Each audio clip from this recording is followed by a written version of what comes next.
Imagine this, a high-stakes international manhunt. But it doesn't start with a bang, more like a a barely there whirring sound picked up by some secret intelligence agency. Today we're doing a deep dive into a case that, honestly, it feels like it weaves together everything high-level U.S. politics, a really shadowy international assassin, and this thrilling chase across continents. We're unpacking some really remarkable sources here, including a novel that puts you right in the middle of a political assassination. It details not just the crime, but, the incredible planning behind it and the frantic investigation afterwards. Our mission, like always, is to pull out those key insights, the most surprising bits, and give you a shortcut to understanding a pretty complex story that, frankly, feels like it could be ripped from the headlines. Okay, so let's unpack this. We're starting with a U.S. congressman, right? An elite party in Southern California, and then, bam, a single shot changes absolutely everything. Yeah, and the narrative jumps right into the world of Representative Terence Collins. He's a self-made millionaire, Republican, Orange County's 45th district, living this life of, well, immense privilege in Newport Beach. And he's got his eyes set on the Senate. It really sets the scene perfectly for a dramatic fall. Our sources paint such a vivid picture of his life. Tell us a bit more about that setting. What was it like? Well, think Newport Beach. His mansion is sprawling right on a cliff overlooking the Pacific. He's surrounded by other millionaires, billionaires. Orange County itself is shown as this playground for the rich and famous. And Collins, he made his money in tech, invested well. His wealth actually grew during the pandemic, which is, quite something. And politically, very much in line with his Orange County base, right? Conservative stances on abortion, gun control, immigration, that sort of thing. But the sources do hint that things were maybe starting to shift a little in his district. Absolutely. You had this younger, more democratic demographic moving in, starting to turn traditionally red Orange County more blue. So, yeah, that was a political challenge for him. But Collins, he was still optimistic, biding his time, expecting a Republican White House soon, confident they'd get Congress back. And the night of the party itself sounds incredibly lavish. Oh, it was a huge affair, over 100 guests.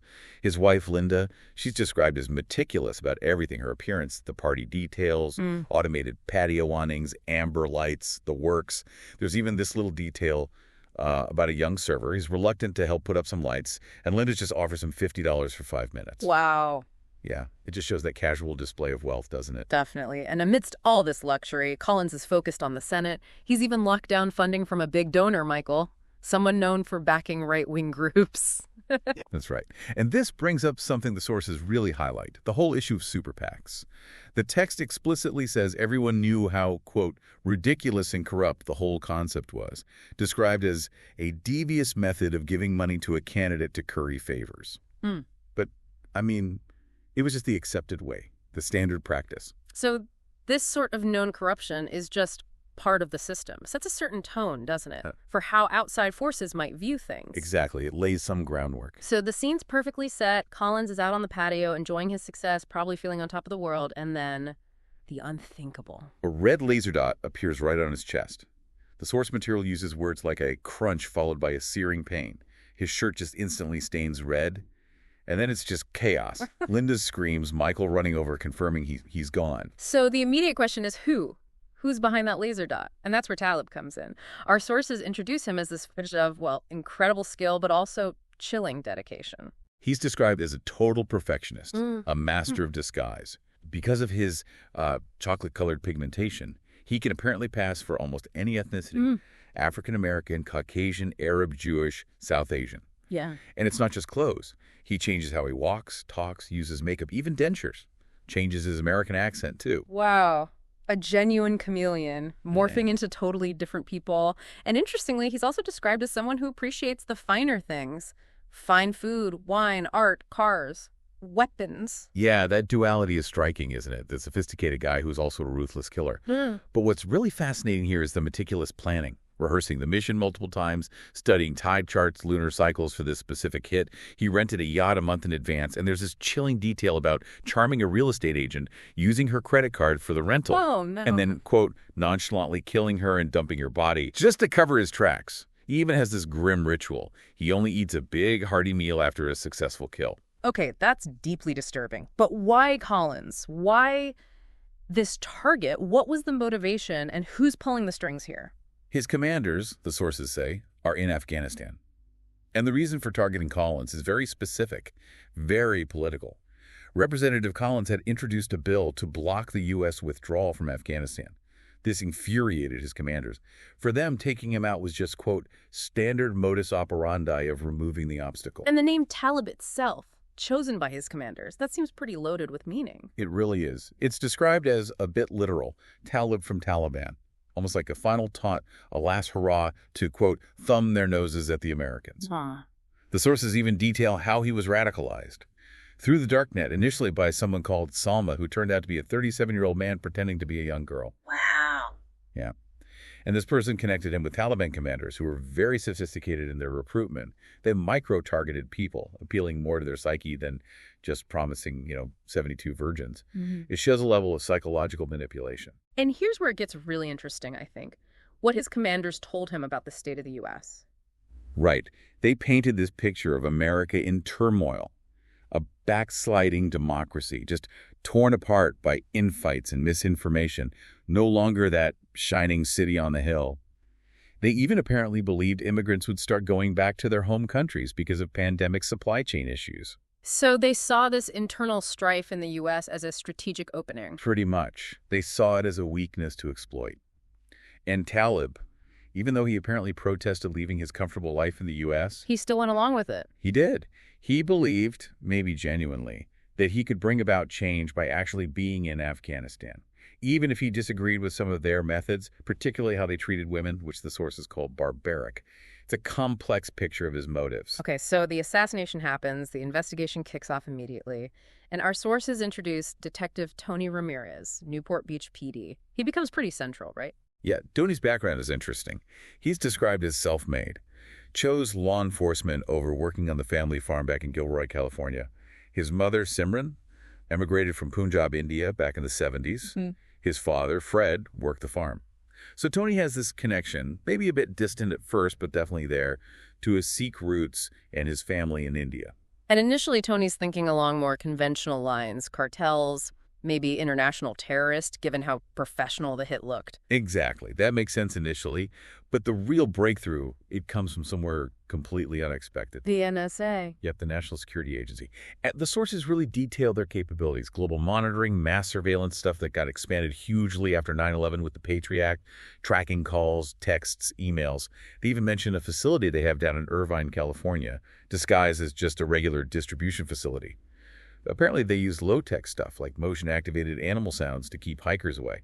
Right, and their big technological leap here, according to the sources, was eavesdropping on satellite phone calls with incredible accuracy, like pinpointing the device. Exactly, down to within a few feet. That's a game changer. It's not just what is said, but precisely where it's said from. So it's a junior analyst, Bill Bolton, who finds something. Yeah, he flags a sat phone conversation. It's Yeah. between Talib and his commanders, and it originates from Orange County right after the assassination. This intel, obviously super sensitive, gets passed to Tony's boss, Lieutenant Roger Chung, under layers of secrecy to protect the source, the methods. So the NSA, this agency usually operating in the shadows, suddenly becomes key to a local murder investigation. And the way they make contact is almost funny, according to the sources. Roger talking to the NSA contact, Pat Johnson. There are all these bureaucratic hoops, authentication codes needed just to open an email. Because of a previous cyber attack, right? Exactly. But the information itself is pure gold. Talib is trying to get a fake passport, specifically an Indian passport, under the name Dr. Ramesh Kumar. And that's the trigger. An international chase begins. And Tony, with his Indian heritage, his ability to communicate, he's the obvious choice. He is. He gets an emergency visa sorted out. His family in Mumbai, his mother's side, they're alerted he's coming.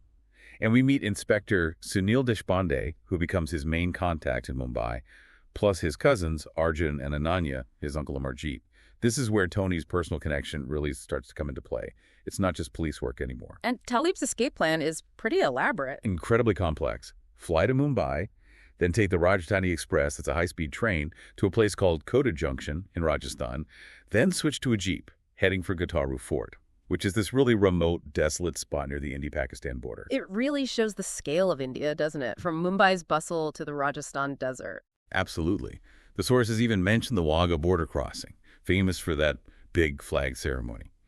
But Talib avoids that. It's called a tourist trap and way too militarized. This route through Rajasthan is much quieter, much more remote, perfect for slipping across the border. But it also means Tony and the Indian police are in a real race against time. Talib has a big head start. And Tony's navigating not just the geography, but the culture, too, relying on his family. Definitely. That local knowledge becomes crucial. Okay, so it all comes down to this final showdown at Guitar Fort. Describe this place. It sounds incredibly remote. It really is. An abandoned fortress near a tiny village in Rajasthan, very close to the Pakistan border. The landscape is just arid. Sand dunes everywhere. There's an Indian border security check nearby, but it's lightly staffed. Still, it's an obstacle Talib and his local helper, Salim Sheikh, need to get around. Salim, he's described as a facilitator, like a local fixer. Yeah, basically a con artist, speaks multiple languages. He's the one helping Talib navigate this last stretch, avoid getting caught. And their plan to bypass the checkpoint involves going off-road, in the desert. Right. Driving the Jeep through soft sand at night, using just high beams and the stars for navigation, it's incredibly risky. Meanwhile, Tony, Inspector Deshpande, and another officer, Sub-Inspector Rothi, are closing in. And the sources mention the climate shift from Mumbai's monsoon humidity to this dry desert heat. Must have been tough. For sure. Another layer of difficulty. They get to the fort, find it empty. Talib isn't there yet. The tension must have been sky high. They set up, armed with Glocks, just waiting. And then, using night vision binoculars, they spot headlights in the distance. It's Talib's Jeep. And the final confrontation. The sources get really specific about how it plays out. They do. Talib and Salim find this underground tunnel. That's Talib's escape road into Pakistan. Very clever. Tony realizes this is where they need to intercept him. Right. Rothi manages to grab Salim, the facilitator, but Talib, quick as ever, slips into the tunnel. So it becomes this tense one-on-one situation inside the tunnel. Exactly. It's dark. Tony's using his night vision. He spots Talib hiding behind a boulder. He knows he needs to buy time, maybe bluff. What does he do? It's all about psychological pressure now. Yeah. Tony shouts a bluff, claims soldiers are surrounding the place, offers him safe passage back to America, and apparently Talib is genuinely shocked to hear America mentioned. He really thought he was minutes away from Pakistan, from safety. And then Tony tries something unconventional with a matchstick. Yeah, it's a clever, maybe desperate move. He asks Deshpande, who's wounded but outside the tunnel entrance, to light a match. The idea is the sudden flare of light inside the dark tunnel will reveal their position, but hopefully make Talib think there are more police officers inside than just Tony, to make him hesitate. And the implication is they get him before he makes it across. The sources heavily imply Talib is captured right there, his escape thwarted at the last moment. Salim, the facilitator, he's definitely taken into custody, looking at serious prison time. Wow, what a chase. So let's pull back. What does all this mean for you, the listener? This deep dive, it wasn't just a thriller plot. It really showed how deeply connected global politics, individual choices, and, well, high-tech surveillance are. Yeah, if you look at the bigger picture, it really highlights a few things. The constant, often invisible work of intelligence agencies, for one, but also the crucial human element in these complex investigations, and how big geopolitical events like the U.S. leaving Afghanistan can trigger immediate violent consequences, even reaching a wealthy suburb in Southern California. And for Tony, the detective, it turned into something personal too, didn't it? Reconnecting with his mother's family in India, experiencing their culture, food, their way of life. The sources suggest he found a part of himself he didn't even know was missing. It adds another dimension to the whole story. It really does. And it does make you wonder, doesn't it? In a world with tech like satellite phone tracking that's so precise and the ability to create fake identities, how much control do we really have over our privacy, our movements? Are we, in some ways, always being watched or tracked? What does that mean for us going forward? It's a serious question to ponder. And maybe one final thought to leave you with.